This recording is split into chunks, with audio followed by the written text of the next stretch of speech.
texto en Marcos capítulo 13, que es un sermón acerca de los últimos tiempos. Como estamos estudiando Marcos versículo a versículo, este es el sermón número 54, imagínense, el sermón número 54 de estar estudiando todo el libro de Marcos, y ahora nos toca este versículo, y como tenemos que explicar toda la palabra de Dios, no podemos simplemente, por la complejidad, pasar esto de largo o saltearlo, sino que hay que hablar de esto porque es palabra del Señor. Y les repito, este es un texto sumamente difícil, todo Marcos 13 es un texto sumamente complicado y habla acerca de las señales antes que Jesús regrese, de las señales antes que Jesús vuelva a aparecer. Dicho sea de paso, quiero volver a repetirles que muchas sectas y muchos grupos heréticos se han levantado y se han edificado en base a falsas profecías de la venida del Señor Jesucristo. Un ejemplo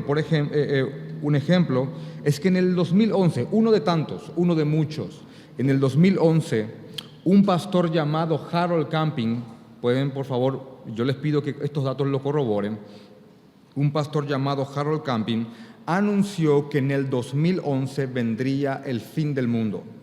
En el 2011 vendría el fin del mundo, exactamente en octubre. El fin del mundo no llegó, el fin del siglo no llegó, pero este hombre, producto de la campaña que él hizo para recaudar fondos para anunciar esta venida de Jesús, que no ocurrió, recaudó aproximadamente 80 millones de dólares. Eso fue lo que ocurrió. También en el 1800 aproximadamente, en la época victoriana, un hombre, un pastor de apellido Miller, anunció también que Jesús iba a venir y le puso año y fecha. Año y fecha. Esto se conoce como el Gran Chasco, así está inclusive en Wikipedia. Se conoce como el Gran Chasco, en el cual tampoco Jesús vino. Y este pastor se retiró, pero una profetisa del grupo tomó ese grupo y empezó a escribir libros o a plagiar libros para que ese grupo no se disuelva. Y de ahí sale una denominación que se llama la Iglesia Adventista del Séptimo Día, que tiene hospitales inclusive hoy aquí en el país. Los adventistas son un grupo que se levantó, que se formó en base a una falsa profecía de la venida de Cristo. Por favor, en el nombre de Jesús, con temor les pido que cada cosa que voy a decir, ustedes lo corroboren. Eso es muy importante. De hecho, en el libro de Hechos, capítulo 17, hay una ciudad que se llama Berea. Hechos, capítulo 17, si es que quieren ver, porque esta es la postura que cada cristiano debe de tomar a la hora de escuchar la palabra del Señor. En el libro de Hechos, capítulo 17,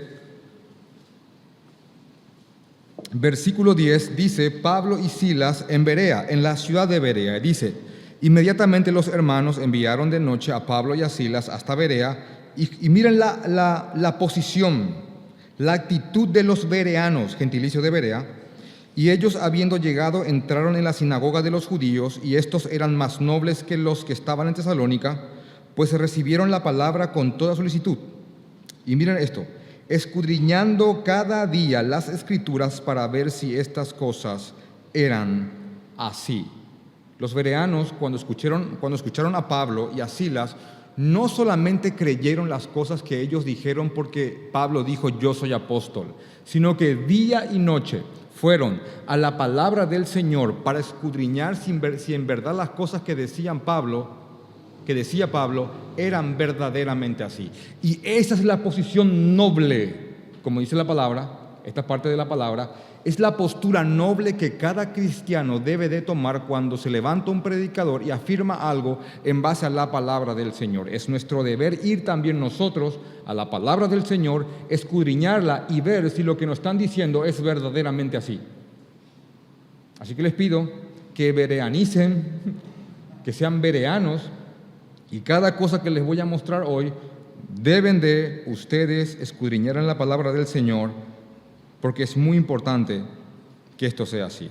Esto se trata de la venida del Señor, de Jesús volviendo, del Jesús que un día como hoy resucitó, y cada domingo podemos decir eso, un día como hoy, Él se levantó de los muertos, ese Jesús que ascendió al cielo, ese Jesús algún día volverá. Jesús volverá por nosotros, por los que son verdaderamente suyos. Y hay señales. Y entre que eso pase, y entre tanto eso pase, el Señor Jesús nos dio señales que irán en aumento. Por favor, mucha atención a esto. El Señor Jesús nos dio señales que irán en aumento hasta que Él regrese, como el galopar de un caballo que viene hacia tu dirección, y a medida que más se va acercando, el ruido de sus patas pegando el piso se hacen cada vez más fuertes y más patentes. Se oye la cercanía. Entonces, estas señales que van a ocurrir, ustedes van a decir, pero esto siempre hubo. Pero a medida que esto vaya en aumento, esto significa que el fin está cerca. Ahora, de todas las señales que son de una manera progresiva, hay una que vamos a ver hoy que no es algo progresivo, es algo totalmente contundente y que por eso es sumamente importante que ustedes presten atención. Les digo, si creen en la palabra del Señor, esto está en la Biblia. Así que simplemente vamos a leer y vamos a tratar de ser lo más específicos posible para que el Señor les guíe con temor. Así que les pido que presten mucha atención a esto. Marcos capítulo 13, el contexto está Jesús saliendo del templo, por eso dice en el versículo 1, saliendo Jesús del templo, le dijo uno de sus discípulos, Maestro, mira qué piedras y qué edificios. Jesús estaba predicando en el templo de Jerusalén, y en el templo de Jerusalén hizo su último discurso público. Jesús está a poco de 70 horas aproximadamente de morir. Esto es el martes, el final del martes de la Semana Santa. El final del martes de la Semana Santa, esto está ocurriendo en ese momento. Jesús entra en el templo, da un discurso terrible en contra de los religiosos, de aquellos que estaban lucrando con la palabra de Dios y estaban lucrando vendiendo cosas en el templo. Y Jesús había visto cómo habían ellos hecho un mercado de lo que tendría que ser una casa de oración. Entonces, Él pronunció un discurso sumamente terrible, previamente habiendo echado todas las mesas, en días anteriores, en un momento anterior. Después de este discurso, Él sale del templo para nunca más entrar. Entonces, cuando iba saliendo del templo de Jerusalén, templo hoy día destruido, y les voy a explicar a aquellos que vinieron por primera vez cuándo se destruye esto, salía del templo y uno de sus discípulos le dice, mira qué piedras y qué edificios. Y yo les pido en el nombre de Jesús que traten por un momento de meterse en la mente de un judío en el cual la mayor parte de las edificaciones son de barro, de adobe, son casitas pequeñas, y para él ver semejante templo era algo sumamente imponente e impresionante. Así que les pido que cuando lean, por ejemplo, esta parte de la palabra, cuando uno de los discípulos dice, Maestro, mira qué piedras y qué edificios, acá hay un asombro total ante tal majestuosidad arquitectónica que estos hombres están viendo. Dicho sea de paso, no solamente era algo majestuoso, sino que el templo para un judío era algo tan sublime y tan importante que, como les dije el domingo pasado, no hay un equivalente cultural. No existe un equivalente cultural contemporáneo para nosotros los paraguayos o de ninguna otra nación que yo te diga el equivalente del templo para un judío es esto para nosotros. No tenemos algo de tanta importancia. No tenemos algo que nos marque tanto, y créanme, la Basílica de Cacupé no es. Puesto que según el Levítico, uno de los primeros 5 libros de la Biblia, todo el sistema ritual judío de sacrificar animales, de los pactos, de todo lo que sea, solamente se podía llevar a cabo en su templo. Tanto así que después de que este templo fue destruido, todo el sistema ritual judío pereció con él. Y lo único que le queda a un judío de aquella gloria del Levítico en el cual ellos hacían sus sacrificios y adoraban a Dios es un pequeño muro en relación a todo lo que era su templo, en el cual se lamentan día y noche para que el Señor vuelva a levantar su templo. Así de importante era para ellos esto. Ellos le llaman el muro de los lamentos, donde cada judío va y se golpea la testa contra ese muro, rogando al Señor que vuelva a edificar aquel templo que una vez les fue quitado. Así que no hay un equivalente cultural, no hay un equivalente para que yo les diga lo que es el templo para ellos es esto para nosotros. No existe, no existe. Entonces, después de decirle a Jesús, miren qué piedras, miren qué edificios, Jesús dice algo devastador. Jesús les dice, versículo 2, Jesús respondió diciendo, le dijo, ¿ves estos grandes edificios? No quedará piedra sobre piedra que no sea derribada. Decirles a un judío que el símbolo de su fe, el templo que Dios les dio, va a ser totalmente destruido. Para un judío era el equivalente al fin del mundo. Por eso la pregunta inclusive que hacen en Marcos es, Señor, ¿cuándo será el fin del siglo? Señor, bueno, no hay templo, no hay mundo. Miren la magnitud. Entonces, dice que después de que Jesús dijo esto, y atentó de una manera terrible contra el símbolo más grande de la fe judía, dice en el versículo 3, y se sentó en el monte de los olivos frente al templo. El monte de los olivos es un monte en el cual, si uno se va a la punta, se va a lo más alto, uno puede ver el templo hoy día destruido y toda la ciudad. Así que este discurso, este sermón que Jesús da a estos 4 hombres, que les voy a leer quiénes son, lo hizo mirando el templo y su majestad y toda la ciudad que lo rodeaba. Imagínense el paisaje que estaban contemplando estos 4 hombres mientras Jesús les decía cómo iba a ocurrir y las señales antes que su precioso, mejor dicho, templo sea destruido. Dice, otra vez leo el 3, y se sentó en el monte de los olivos frente al templo, y Pedro, Jacobo, Juan y Andrés, más tarde apóstoles, Pedro, Jacobo, Juan y Andrés le preguntaron aparte, ¿y qué señal habrá cuando todas estas cosas hayan de cumplirse? ¿Qué señal va a haber, Señor, antes de que todo esto se cumpla, antes de que el mundo termine? ¿Qué es lo que va a pasar? Y Jesús, miren por favor, les pido que entiendan bien esto, porque es un repaso antes de llegar al 14, porque si no tomamos un impulso hasta el 14, no va a tener mucho sentido. Lo que Jesús dice acá es, Él le va a mostrar cuándo el templo suyo va a destruirse. Pero a la par de eso, Jesús va un poco más, y no solamente le muestra la destrucción de su templo, sino que también les muestra las señales antes de su segunda venida, antes de que todo en verdad termine.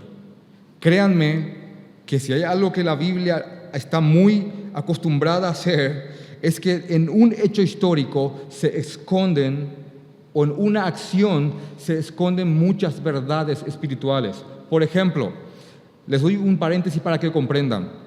Hoy estamos el domingo de Pascua, según la Semana Santa. ¿Qué diferencia hay para nosotros en relación con el domingo pasado? Absolutamente nada. Cada domingo un cristiano debe pararse y decir, un día como hoy, Jesús resucitó. Y cada día del Señor tiene que ser sagrado para nosotros, porque un día como hoy, Jesús se levantó de los muertos. Ahora, en el Antiguo Testamento, cuando Egipto iba a ser liberado cuando Israel iba a ser liberado de Egipto, y por ahí si hay alguno que está mirando la novela Moisés, porque yo sé que hay una novela que se llama Moisés ahora, yo no lo estoy viendo, pero sé que hay algunos que lo están viendo. No sé si tiene bases bíblicas o no, pero sé que está por ahí.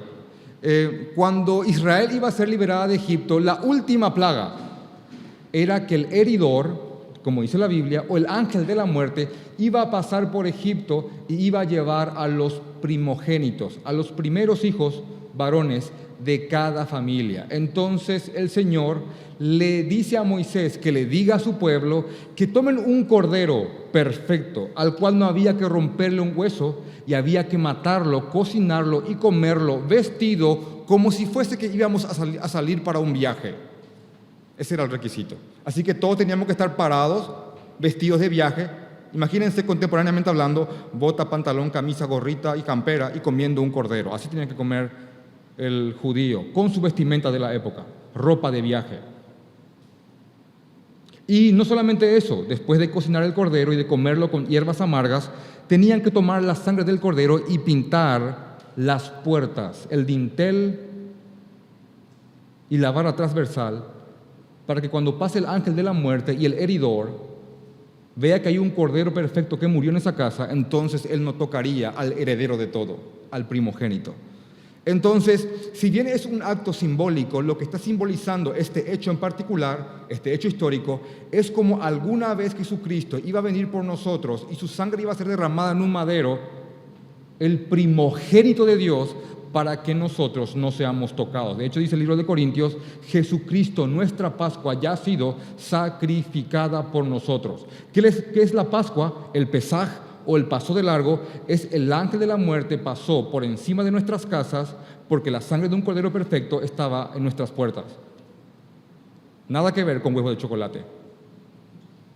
Así también, lo que acá se está prefigurando, es una figura preestablecida, es la destrucción total de lo perverso, de lo pagano, de lo inicuo, figurada en la destrucción de un templo que se había desviado totalmente en base al diseño original por el cual había sido construido. Porque el templo de Israel en aquel momento se había construido en una cueva, se había constituido en una cueva de ladrones, que Jesús mismo lo dice en sus palabras un poquito más atrás. Así que Jesús contesta cuando el templo va a destruirse, pero va un poco más allá para que todos los hijos de Dios estemos advertidos. Entonces dice en Marcos capítulo 13,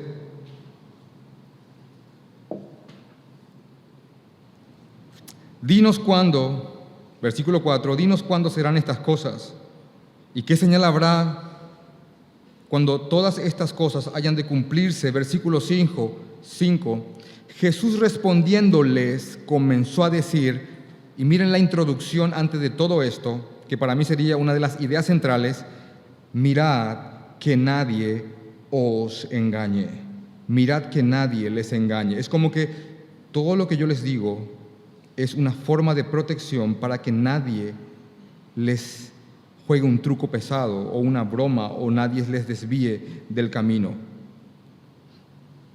Mirad que nadie os engañe. Versículo 6, porque vendrán muchos en mi nombre diciendo, yo soy el Cristo, y engañarán a muchos. Una señal que va a ir creciendo en aumento, porque vendrán muchos en mi nombre diciendo, yo soy el Cristo, y engañarán a muchos. Como Jesús en este momento estaba a punto de morir y después iba a ir al cielo, lo que él está diciendo acá, que en los últimos tiempos van a venir personas diciendo que son Jesucristo y van a engañar a muchas personas, cosa que ha pasado, está pasando y pasará. Una de las cosas que yo les había contado es que hay un Cristo sudamericano, también hay uno ruso, pero hay uno sudamericano que se llama José Luis de Jesús Miranda. Es de verdad, es simpático. Búsquenlo, José Luis de Jesús Miranda, que él dice que él es Jesucristo. Dicho sea de paso, murió hace poco y dice que ahora Jesús es su esposa. Bueno, su esposa dice eso. Yo soy Jesús ahora, ya que se murió mi esposo. Y tiene cientos de miles de seguidores que lo veneran. ¿Y saben cómo son sus cultos? La iglesia canta y ellos están sentados ahí y son los que reciben la adoración. ¿Te parece chistoso? Bueno, eso está pasando. Y en muchos otros lugares también. Se levantarán falsos cristos y engañarán a muchos. Versículo 7. Mas cuando oigáis de guerras, un versículo apropiado para esta época, mas cuando oigáis de guerras y de rumores de guerras, ¿qué ocurre cuando la gente oye de guerras y de rumores de guerras? Hace poco vi un artículo en la BBC que Rusia sacó su último y más nuevo misil. Se llama el Satán 2. Así, es impresionante. Bueno, como no se puede quedar atrás, los Estados Unidos también sacó la madre de las bombas, y ya tiene también su bomba. Entonces, ¿qué pasa cuando hay rumores de guerras y guerras? La gente se turba y entra y está intranquila. ¿Qué dice la palabra de Dios? Ustedes no se turben. Dice, mas cuando oigáis de guerra y de rumores de guerras, no os turbéis, porque es necesario que suceda así, pero aún no es el fin. Ustedes no se preocupen por eso. No se turben. Mientras todos estén intranquilos por la alianza Siria, China y Rusia, ustedes tranquilos, que falta mucho todavía. Esto está empezando. No se turben. Esto va a ir en aumento. La cantidad de guerras y el ambiente bélico era tal en la Edad Media que muchos aseguraban que ese era el tiempo.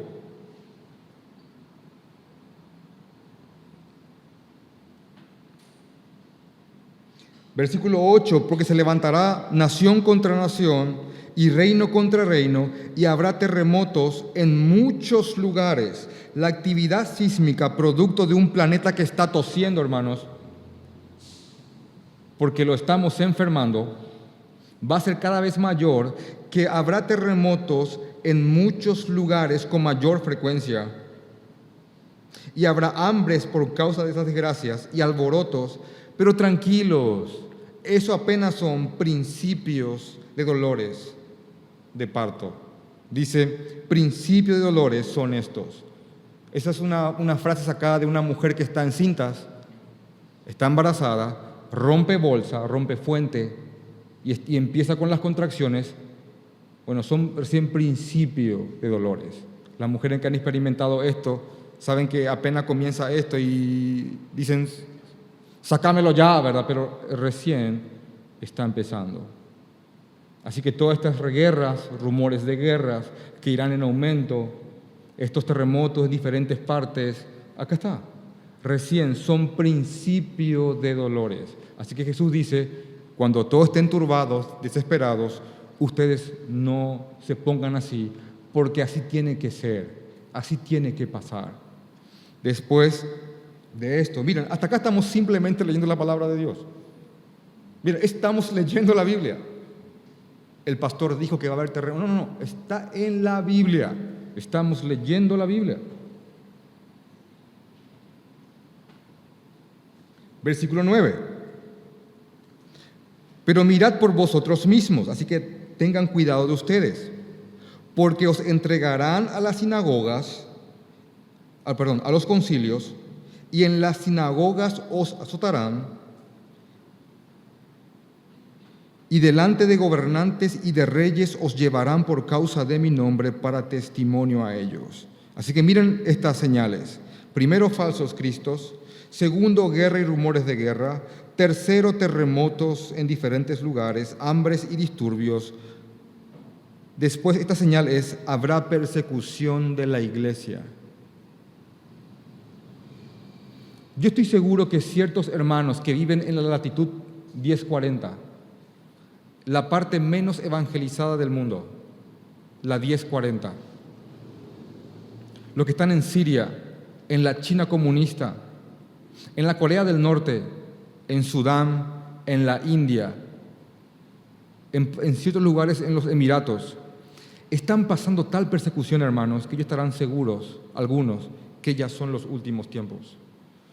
Estamos nosotros en un periodo aquí en Occidente en el cual podemos todavía hacer esto, un domingo, un día del Señor, reunirnos y leer la palabra de Dios, pero en otros lugares esto tienen que hacerlo de manera clandestina. A veces cuando nos bautizamos nosotros, pedimos que vengan el tío, la mamá, el papá, sacarme la foto, subirlo al Facebook. En ciertos lugares del mundo, bautizarse, que significa públicamente reconocer que uno es cristiano, implicaría que estés muerto en los próximos 15 días. Incluso, ciertas personas, fue un boom en el momento, pero hoy día hay tantos cristianos que están siendo degollados por su fe mientras son filmados por teléfonos celulares o cámaras, que los videos están por todos lados. Miles y miles muriendo por su fe en Jesucristo. Yo les había contado el domingo pasado que un instituto que se llama Gordon Conwell había sacado un artículo que 100.000 cristianos en India, China y los lugares de persecución máxima mueren aproximadamente 100.000 por año. Y la BBC de Londres, para contrarrestar ese artículo, sacó uno que dice que solamente mueren 10.000 por año, que no son 100.000. Y un pastor dice, ok, 10.000 por año son 27.7 por día, es casi uno por hora. No existe grupo que sufra este tipo de persecuciones. No hay minoría en el mundo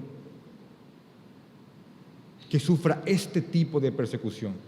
El cristianismo ha sido el grupo más perseguido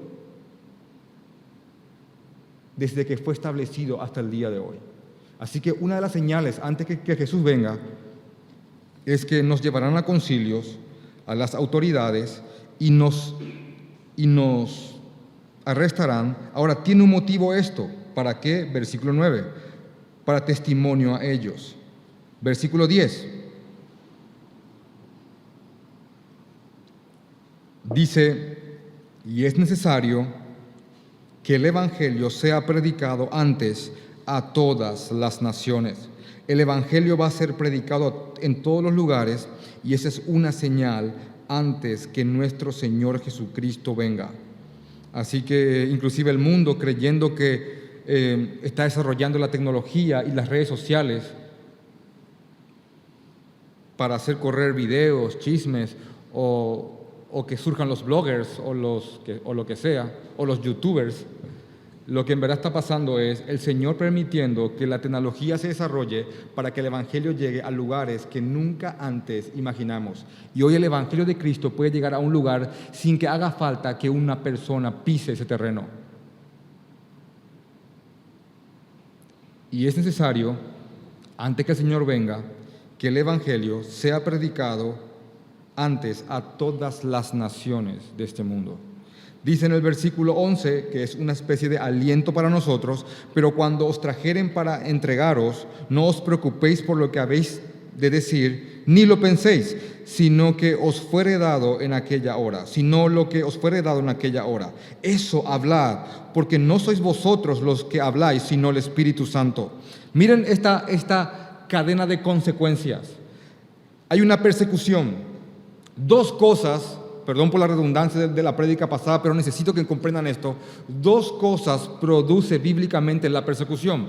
Primeramente, la persecución purifica a la iglesia, porque todos aquellos que están buscando a un Cristo que les haga cumplir su plan maravilloso en este mundo, terrenalmente hablando, al ver que Jesús no es un negocio, salen huyendo. También dice la Biblia que una de las consecuencias que surgen de la persecución es que los verdaderos cristianos, aquellos que están dormidos, ¿sabe qué es un cristiano dormido? Un cristiano que no predica. Y probablemente vos hoy aquí estés dormido, seas un cristiano que no esté predicando. Bueno, estás dormido. Dice la Biblia que lo que ocurrió en Roma y en Filipo es que cuando hubo persecución, la iglesia se animó a predicar mucho más que antes. Así que la persecución produce eso, purifica a la iglesia y enardece a los que son verdaderamente cristianos para que prediquen del Evangelio del Señor Jesucristo. Y por ende el Evangelio llega a las naciones. Así que estos que van a ser llevados a los concilios, ya seamos nosotros o nuestros hijos o los hijos de nuestros hijos, ellos van a ser especialmente dotados del Espíritu Santo para hablar cosas que ellos después ni siquiera van a creer que fueron ellos quienes hablaron.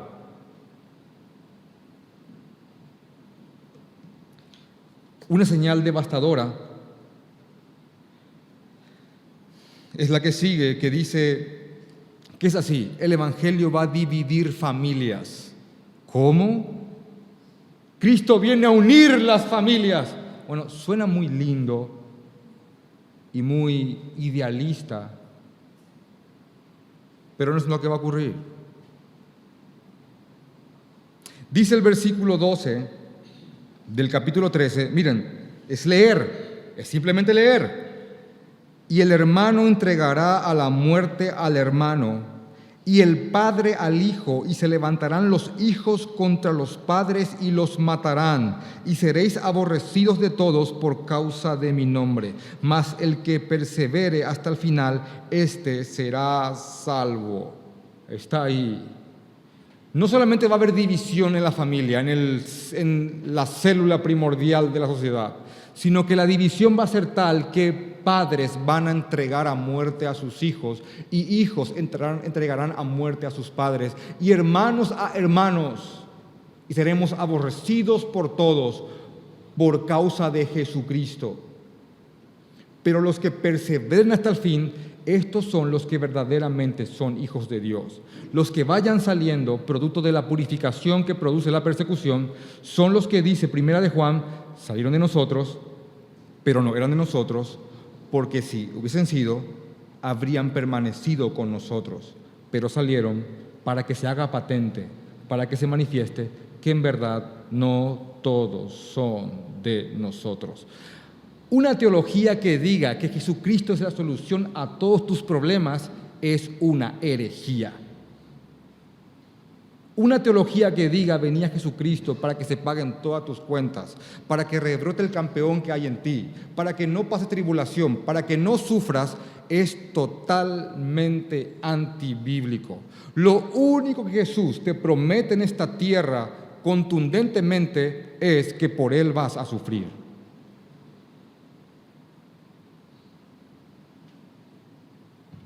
Todos aquellos que quieran seguir piadosamente a Cristo Jesús padecerán persecución.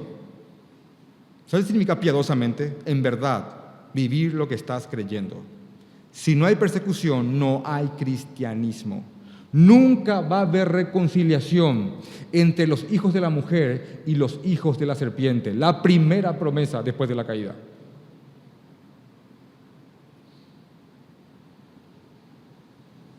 Lo que sí tenemos nosotros es una garantía de gozo que sobrepasa todo entendimiento, como dice Pablo, que aunque estemos en tribulaciones, vamos a estar gozosos y confiados. ¿Por qué? Por esto, porque conocemos el final de la historia.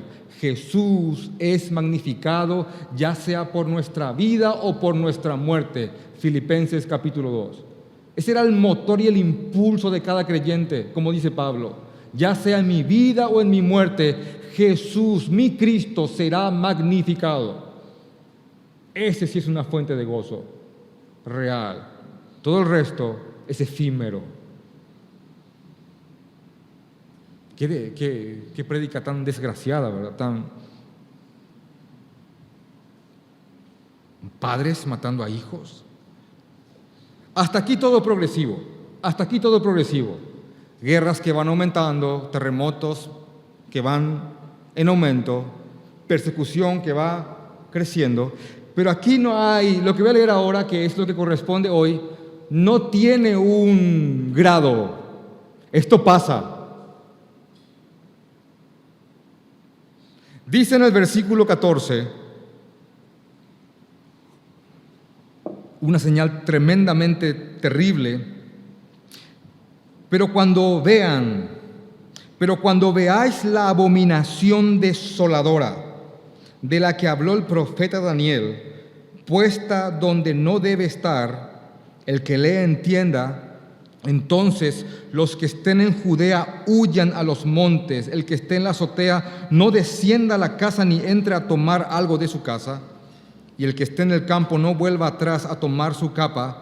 Mas hay de las que estén encintas, mas hay de las que estén embarazadas y de las que críen en aquellos días. Orad pues que vuestra huida no sea en invierno, porque aquellos días serán de tribulación cual nunca ha habido desde el principio de la creación que Dios creó hasta este tiempo, ni lo habrá.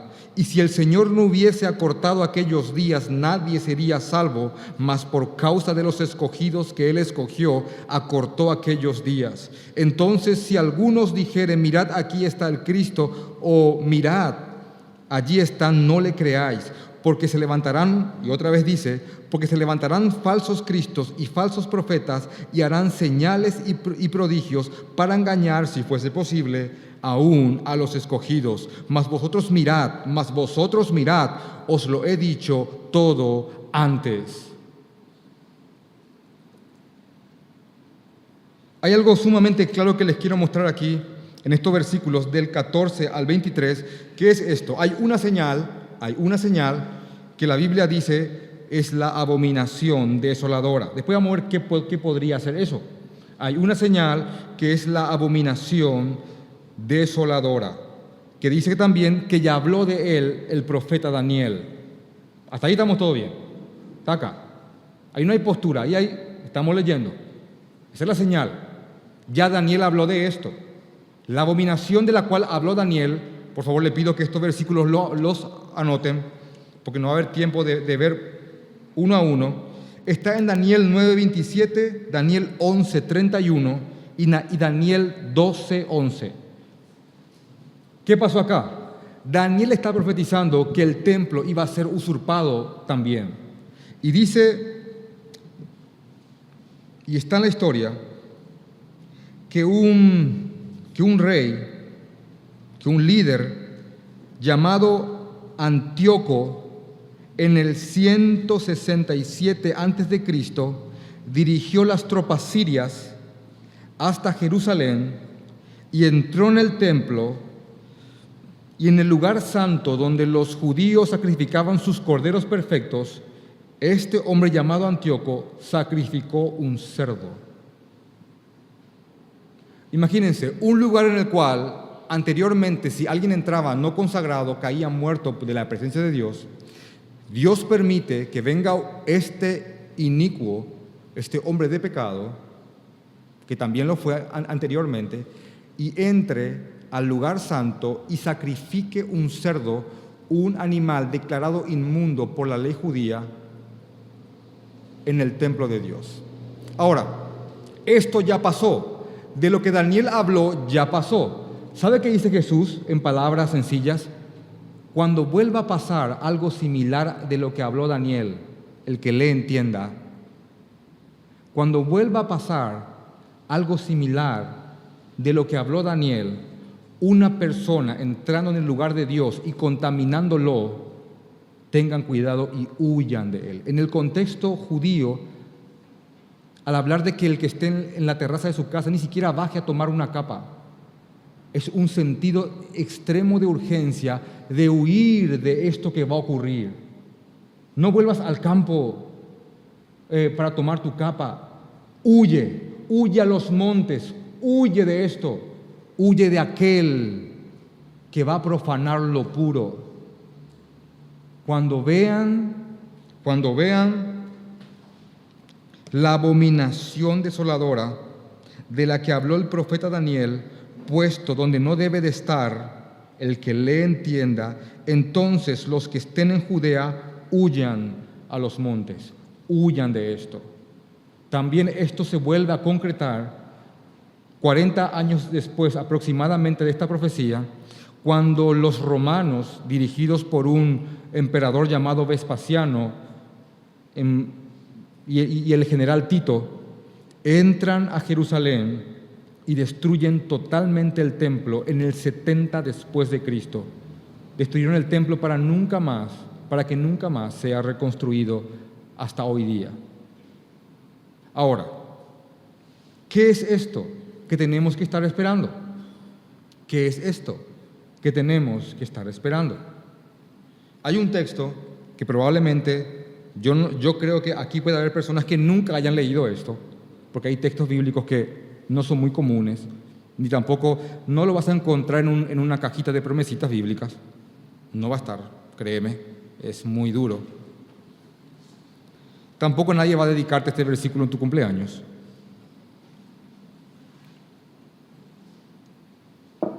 Pero está aquí.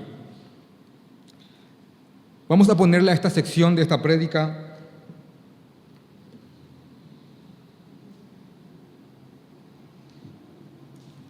el caso Tesalónica. Sí, vamos a ponerle. ¿Está bien? Caso Tesalónica. ¿Qué pasó en Tesalónica? Producto de una psicosis apocalíptica, mucha gente empezó a dejar sus trabajos porque Jesús ya venía pronto. Entonces ya dejaban el trabajo, ya no pagaban sus cuentas, no sabe qué habrá pasado. Jesús viene pronto. Habrán reventado sus tarjetas porque Jesús viene. Entonces, Pablo, el apóstol Pablo, les envía una carta para que ellos en verdad vuelvan a una postura coherente y sana en cuanto a la venida del Señor. Este es el texto que te voy a leer ahora. No hay que explicarlo mucho para que la palabra de Dios resalte por sí misma. Y por favor les pido que tengan mucha atención y mucho temor al leer esta porción. Acá no hay dudas que se trata de la venida del Señor. Y dice así, Segunda de Tesalonicenses, capítulo 2,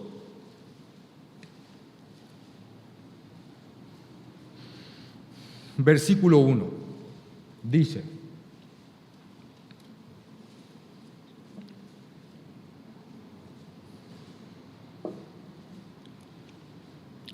Pero con respecto a la venida de nuestro Señor Jesucristo y nuestra reunión con Él, os rogamos, hermanos, que no os dejéis mover fácilmente de vuestro modo de pensar. Claro, ¿verdad? Respecto a la venida de Jesús y nuestro encuentro con Él, les rogamos, les ruego que no se dejen mover fácilmente en cuanto a vuestro modo de pensar.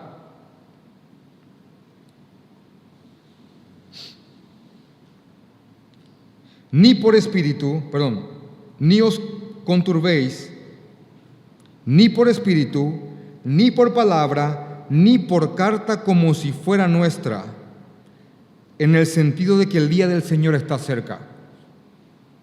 No se dejen mover ni por alguno que habla en nombre de espíritu, ni por carta, se encontró el último evangelio de tal apóstol,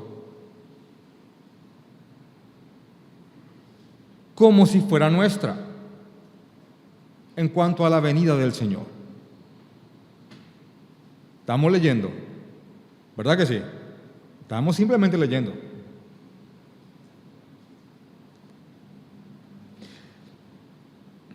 Nadie os engañe en ninguna manera, porque no vendrá, ¿quién? Jesús. Nadie os engañe en ninguna manera, porque no vendrá sin que antes venga la apostasía. ¿Qué es un apóstata? Alguien que comenzó creyendo y después negó la fe. Ahora, esto siempre ha habido. ¿Pero por qué la apostasía?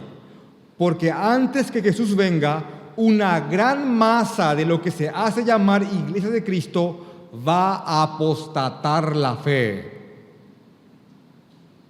Jesús no va a venir antes que se manifieste la apostasía, producto de la persecución. ¿Vieron cómo va encajando?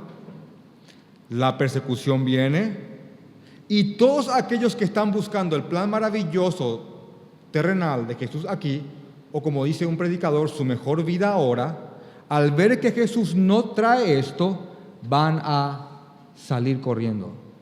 La apostasía. Esta frase voy a decir cada 2 segundos.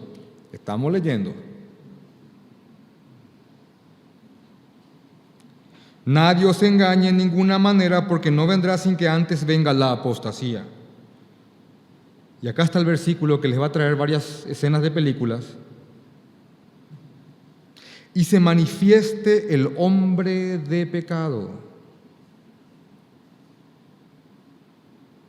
el hijo de perdición, el cual se opone y se levanta contra todo lo que se llama Dios y es objeto de culto, tanto que se sienta en el templo de Dios como Dios, haciéndose pasar por Dios. ¿No os acordáis que cuando yo estaba todavía con vosotros os decía esto? Y ahora vosotros sabéis lo que lo detiene, a fin de que a su debido tiempo se manifieste. Versículo 7, porque ya está en acción el misterio de la iniquidad, solo que hay quien al presente lo detiene, hasta que él a su vez sea quitado de en medio, y entonces se manifestará aquel, es una persona, aquel inicuo, a quien el Señor matará con el espíritu de su boca y destruirá con el resplandor de su venida. Inicuo, cuyo advenimiento es por obra de Satanás, con gran poder y señales y prodigios, y con todo engaño de iniquidad para los que se pierden, por cuanto no recibieron el amor de la verdad para ser salvos. Por esto Dios, Dios mismo, por esto Dios les envía un poder engañoso para que crean la mentira de aquel inicuo, a fin de que sean condenados todos los que no creyeron a la verdad, sino que se complacieron en la injusticia. Wow.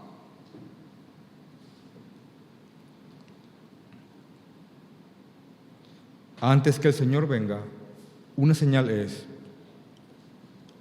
que tiene que levantarse un hombre, un inicuo, un hombre de pecado, un hijo de perdición, que va a hacer grandes señales, milagros y prodigios, de tal manera que va a engañar a muchas personas. Este hombre, su ministerio y su misterio ya está en marcha, pero hay algo que al momento lo detiene. Pero cuando este algo sea quitado, él no tendrá barrera alguna y se manifestará de tal forma que engañará a millares de millares de millares de millares. No solamente eso, Dios mismo, dice acá, versículo 11, que Dios mismo enviará un poder engañoso para que aquellos que ya negaron el Evangelio caigan presos de la mentira y el poder de este inicuo, este hombre de pecado, el anticristo. Una figura real, una figura absolutamente bíblica. La antítesis de nuestro Cristo. Jesús es el que viene a traer salvación, este es el hijo de perdición. Jesús es la personificación de la justicia máxima. Este hombre es el sin ley, el hombre de desafuero, como dicen algunos comentaristas. Y este hombre hará señales de tal calaña, señales reales, hermanos.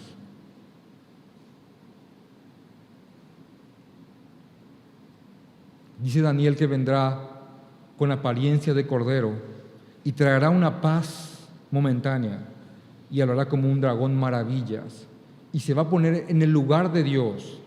Como el texto dice, y acá sí hay posturas que tengo que decirles. Como el texto dice que se pone en el templo de Dios y se hace adorar como Dios, algunos creen que ese templo que está destruido hoy día, que fue destruido en el 70, algunos creen que ese templo tiene que volver a construirse porque de ahí reinará el anticristo. Algunos creen eso. Ahora, ¿por qué el templo no se construye? Porque los islámicos han puesto una mezquita, un lugar de oración, en el medio del templo.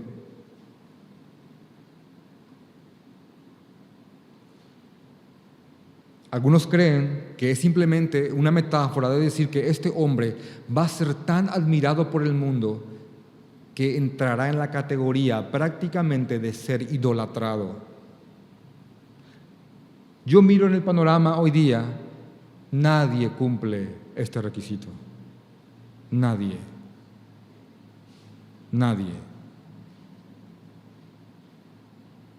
Este hombre traerá soluciones, conflictos, lo disipará. Y es la señal de la abominación desoladora, porque estará donde no debe de estar, porque donde debería estar Dios, estará Él.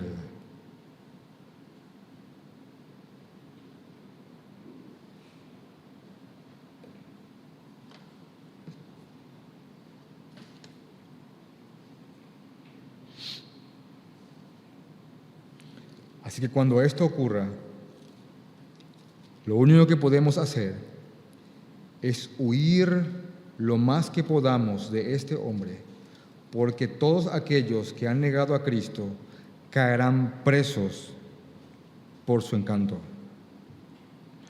Esto lo han creído todos siempre. En un antiguo comentario, se llama Jamieson, Fawcett y Brown, un comentario bautista, escrito por 3 teólogos, dice algo muy cierto. Los primeros padres de la iglesia unánimemente esperaban a este hombre, un solo hombre, como señal antes que Cristo venga. Es simplemente leer Segunda de Tesalonicenses y ver que ahí está. Ahora, ¿hace cuánto crees esto, pastor? Hace muchísimos años. ¿Y por qué no hablas mucho de eso? Porque prefiero hablar de Cristo antes del anticristo. Lo que no tenemos que caer es presos de una especie de psicosis apocalíptica y empezar a buscar en cada presidente un posible anticristo. Ah, no, este es. Hace poco escuché el de Canadá en caja.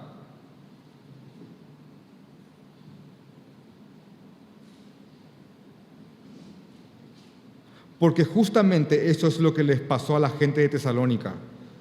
Una escatomanía, en una manía del apocalipsis, que en cada recorte del diario seguro, ahí está, esto es, no. Ustedes no se turben y prediquen, pero estén velando y en alerta para que cuando estas cosas ocurran, ustedes no sean engañados. Yo les digo esto, alguien puede decir, pero ya estamos en el 2017, esto no pasó. Cada generación viva es una potencial generación que podría recibir la venida del Señor y las señales contundentes de los últimos días. Cada generación. ¿Y saben cuál es nuestra misión mientras tengamos aliento en el cuerpo? Es estar velando, como el Señor dice. De hecho, que todo el discurso que estamos leyendo termina con esta simple palabra. Marcos capítulo 13, versículo 37. Termina así: velad. Estén despiertos. Estén despiertos.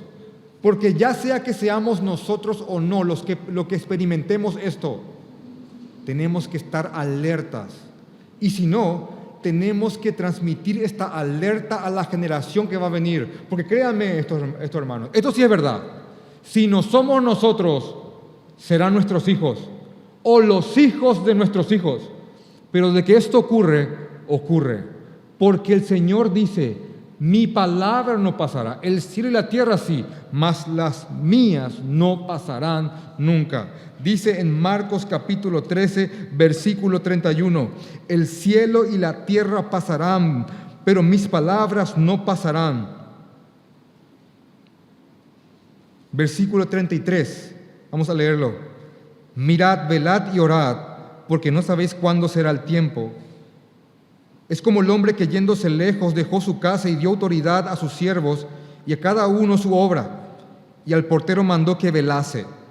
35. Velad pues, porque no sabéis cuándo vendrá el día, cuándo vendrá el Señor de la casa, si al anochecer o a la medianoche o al canto del gallo o a la mañana, para que cuando venga de repente no os halle durmiendo.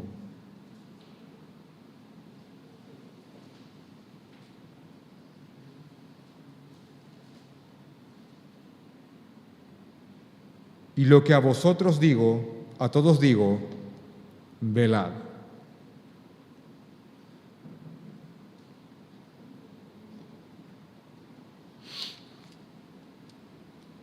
Les termino con esto.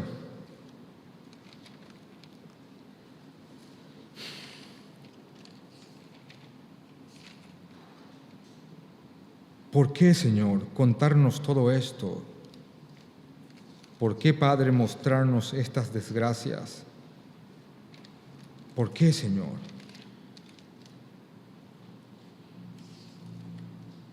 Simple, hermanos, para que tengamos esperanza. ¿Cómo? Nos hablas de desgracias. ¿Y nos pedís que tengamos esperanza? Sí. Me gusta como dijo esto un pastor. ¿Alguna vez se han ido al cine con una persona que ya ha visto la película que van a ver? Esas escenas emocionantes que vos esperás que va a pasar, podés mirar el rostro de aquel que ya conoce el final, y él está así.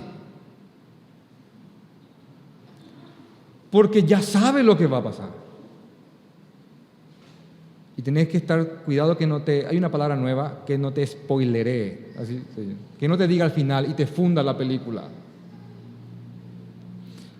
Acá te dice el Señor, no te turbes, porque te estoy contando el final de la película. Cuando esto ocurra y todos estén turbados, porque la gente se va a turbar, créanme, esto va a hacer que la gente se turbe. Vos tenés que estar de una manera diferente porque ya sabés el final de esto. Yo termino venciendo. Porque a este inicuo el Señor lo matará con el simple espíritu de su boca. ¿Sabe qué significa eso? Con una simple palabra.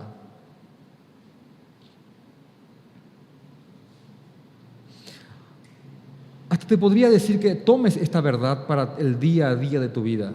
Vos podés estar en un momento terrible hoy, de verdad. En una prueba inmensa, en un juicio, en un producto, en un castigo de Dios. Pero ¿saben cuál es lo más hermoso que cada cristiano tiene? No importa, sea lo que sea, mi Señor termina siempre siendo glorificado en mi vida. Siempre. Lo he perdido todo, pastor. Todo ayuda bien a aquellos que aman a Dios. Dios va a terminar siendo glorificado en tu vida. Pastor, tengo cáncer. Dios va a terminar siendo glorificado en tu vida. He perdido mi trabajo, pastor. Dios va a terminar siempre siendo glorificado en tu vida. Es el final de la historia. Nunca nosotros perdemos. Nunca. Hasta queriendo el mundo hacernos mal, terminan siendo inclusive varas de corrección de nuestro Dios que terminan santificándonos más y más. Todo ayuda bien a aquellos que lo aman, absolutamente todo. Desde encontrar un 100.000 guaraníes en la calle hasta la desgracia más atroz, todo es recibido de parte de Dios por sus hijos. Así también en la gran prueba de la iglesia, cuando seamos probados y purificados y venga esa gran apostasía, la apostasía, vamos a saber que es el Señor haciéndole bien a su iglesia para venir a llevarla cuando venga por ella. Así que esto nos produce esperanza porque ya sabemos el final de la historia. 2. Nos mantiene constantemente en alerta y velando para que nadie nos engañe. Y cuando venga algún palabrero, algún hábil de palabra, algún anticristito, porque también habla de anticristos la palabra de Dios. Hay un anticristo, pero también hay varios anticristos. Hasta inclusive dice Juan que algunos salieron de nosotros. Y haga milagros, señales y prodigios. Miren, hermanos, Mateo 24:24. Harán milagros, señales y prodigios. Vos diremos, no, ya me dijo el Señor que iba a pasar eso. Es como que alguien viene a engañarte y vos le decís, no, me dijeron que me ibas a decir eso. ¿Ah? Y hace algo, no, también me dijeron que ibas a hacer eso. ¿Qué? Hermanos, se va a levantar la abuelita de la silla de ruedas, créeme, pero no te dejes llevar por eso. Alguien va a soplar y van a caer miles, pero no te dejes llevar por eso. Alguien va con su saco a entrar a hacer que la gente se desmaye, no te dejes llevar por eso.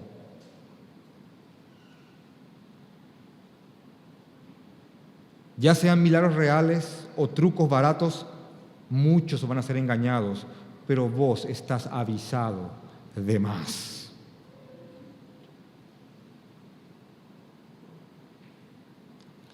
Otra cosa, también está esto. ¿Para qué? Para que no nos aferremos de sobremanera a todo lo que es de este mundo, porque no sabemos cuándo podríamos perder nuestros trabajos, nuestras casas, nuestros autos, nuestras cuentas embargadas, nuestros títulos totalmente inválidos y rotos por causa del Señor Jesucristo. Ha pasado y volverá a pasar.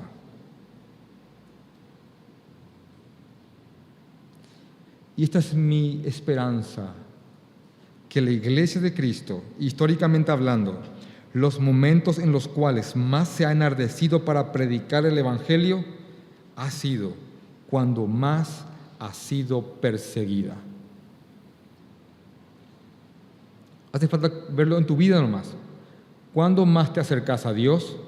Cuando más tormentas vienen a tu vida.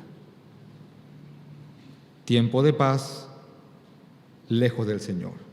Tiempo de guerra, tiempo de prueba, aferrado al mástil.